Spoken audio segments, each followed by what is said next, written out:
क्या फेर जांच करेगी? जब तक इस राज्य के गृह मंत्री फडणवीस जी है तब तक किसी भी अपराध की फेर जांच नहीं होगी। जब तक रश्मि शुक्ला डीजी है तब तक कोई फेर जांच नहीं होगी।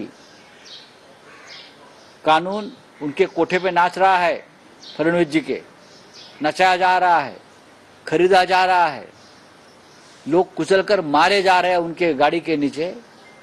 हाँ, एफआईआर में नाम तक नहीं, गाड़ी आपकी है, गाड़ी में आपका बेटा बेटा है, वो लाहौरी बार है, रेस्टोरेंट बार, वहां का सीसीटीवी फुटेज निकालिए लाहौरी बार का।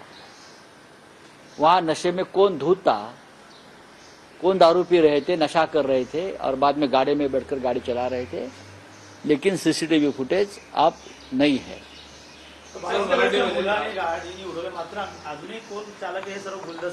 चंद्रशेखर बावनकुळेंचा हा विषय नाहीये। हा विषय फक्त बावनकुळेंचा आहे का, मी असं मानत नाही। या राज्यातल्या कायदा आणि सुव्यवस्थेचा जो कचरा झालेला आहे, म्हणजे कायदा दोन आहेत का, एका बाजूला नरेंद्र मोदी समान कायद्याच्या गोष्टी करतात ना, कायदा सगळ्यांसाठी सारखा, पण या राज्यात तसं नाहीये। जर दुसरं कोणी अशा प्रकारचा गुन्हा केला असता आणि तो दुर्दैवाने विरोधी पक्षातल्या नेत्याचा मुलगा असता तर देवेंद्र फडणवीस आणि बावनकुळे यांच्या ज्या फौजा आहेत त्या तुटून पडल्या असत्या आमच्यावर। पण आज तुमचे प्रदेशाध्यक्षांचा मुलगा याच्या स्पष्ट दिसतो आहे, गाडी तुमची आहे बावनकुळ्यांची, गाडीनं 6 गाड्यांना ठोकर मारली, 4 लोक जखमी आहेत, त्यातले 2 अत्यंत गंभीर स्वरूपात जखमी आहेत आणि ते जीवन मरणाशी झुंज देत आहेत नागपूरला। लाहोरी बारमधून नशेत धूत होऊन हे लोक गाडी बसले आणि गाडी चालवत गेले, गाड्या ठोकरल्या।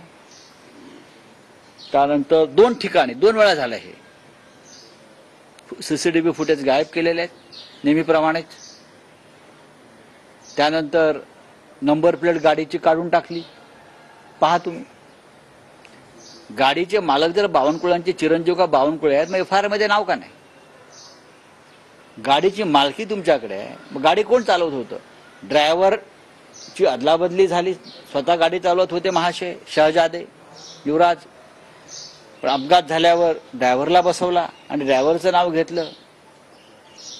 म्हणजे ही जी रंगसफेदी चाललेली आहे, हा या राज्यातला कायदा आहे फडणवीसजी? आपण गृहमंत्री आहेत ना, आपण शपथ घेतलेली आहे संविधानाची की मी सगळ्यांशी समान न्यायानं वागेन म्हणून। पण या राज्यामध्ये गरिबांना सामान्यांना एक न्याय आणि तुमच्या पक्षातल्या मोठ्या लोकांच्या मुलांना बाळांना त्यांना वेगळा न्याय। आमच्यावर तुम्ही गुन्हे दाखल करणार, आम्हाला अटका करणार आणि तुम्ही मोकाट सुटणार लोकांना चिरडून, हा कोणता न्याय आहे? हे कोणतं संविधान आहे? फडणवीस यांच्यासारखी व्यक्ती या राज्याच्या गृहमंत्री पदाला लायक नाही।